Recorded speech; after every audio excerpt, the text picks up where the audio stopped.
Yo, yo, what's up mga kaputik? Para sa maulan at malamig na panahon, magluluto tayo. Ngayong araw guys, samahan nyo ako. Magluluto ako ng sopas para sa malamig na panahon. Mantika muna guys. Ngayon naman maglalagay ako ng bawang guys. Ito ginawa ko na to. Nilagyan ko ng mantika para igigisa na lang. 2 kutsarang bawang. Huwag ka nang humingi ng dagdag, sasarapan ko naman. Unang hakbang, naggisa ng bawang para lumabas ang aroma. Habang kalakasan ng ulan, isinabay ko na rin yung sibuyas para sumarap ang timpla. Masarap yung pagkakagisa natin. Leeg na manok.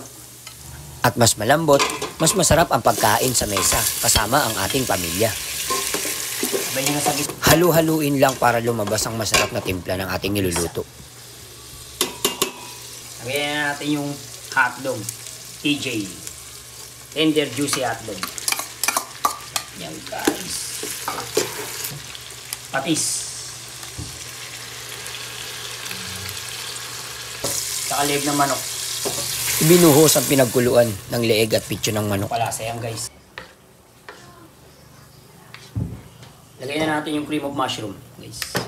Sobrang mabisa ito sa tag-ulan guys. Ang sarap. Dagdag sabaw. Kasi sisip-sip pa yun. At syempre, lalagyan natin ng funeral water para masarap. Kaya lang kumulo.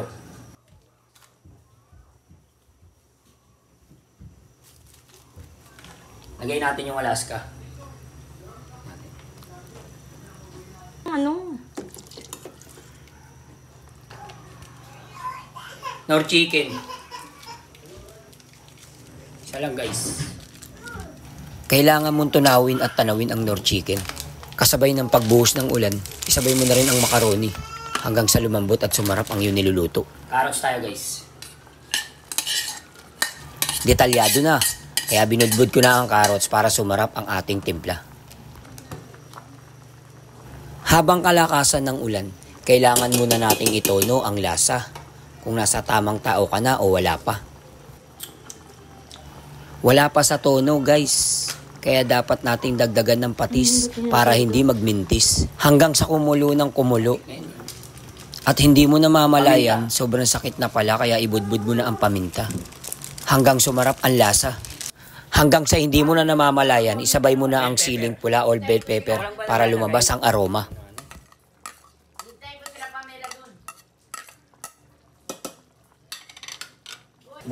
At syempre, pag malinis, mas masarap ang pagkain na nakahain sa ating mesa. Kasabay ng paglagay ng repolyo, sarapan mo para hindi lumakas ang bagyo. Lutong bahay kaya kailangan mas masarap kaysa sa tindahan at mas mabisa sa hindi ko'y naakala. Punasan mo hanggang mapasabi yung kasama mo nang grabe naman yun. Grabe naman yun. Chachi!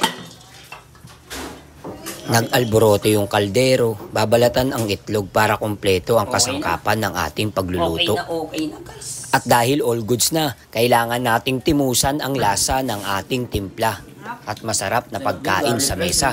At mapapasabi yung anak mo ng masarap pakinggan para sa akin. At dahil hanggang dito na lang, salamat sa panonood. I love you all guys.